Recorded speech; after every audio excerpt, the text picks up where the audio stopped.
Hello everyone, क्या हफ्ता रहा शेयर मार्केट का। वेडनेसडे मॉर्निंग जैसे ही मार्केट खुल रहे थे, डोनाल्ड ट्रंप ने ट्रूथ सोशल पे पोस्ट किया, this is a great time to buy. और सुनो, इससे तो मानो भूचाल आ गया। उनकी पोस्ट के कुछ घंटे बाद ट्रंप ने ज्यादातर टैरिफ पर 90 दिन का ब्रेक लगा दिया और बूम, मार्केट पागल हो गए। S&P 500 पूरे 9.5% उछल गया। $4 ट्रिलियन की वैल्यू रिकवर कर ली, जो पिछले 4 दिनों के नुकसान का लगभग 70% है। नस्डैक कंपोजिट भी पीछे नहीं रहा, 12% की तेजी। ये उसका अब तक का दूसरा सबसे अच्छा दिन है और 2001 के बाद सबसे बड़ा जंप।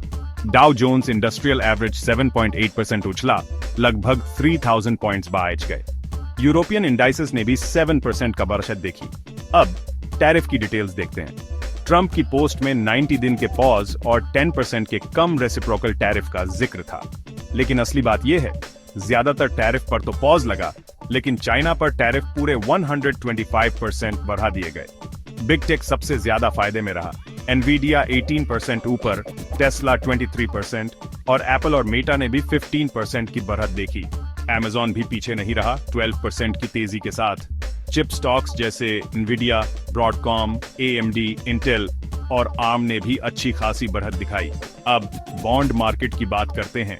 10 ईयर ट्रेजरी यील्ड लगभग 4.4% तक पहुंच गया और 30 ईयर यील्ड लगभग 4.8% तक। लेकिन लैरी समर्स ने चेतावनी दी है कि US इकोनॉमी अभी भी खतरे से बाहर नहीं है। गोल्डमैन सैक्स ने तो अपनी मंदी की भविष्यवाणी भी वापस ले ली और अब 0.5% GDP ग्रोथ की उम्मीद कर रहे हैं। कमोडिटीज का भी अच्छा समय रहा। गोल्ड लगभग 3% बढ़कर $3080 के पास पहुंच गया और क्रूड ओनिल की कीमतें भी उछली।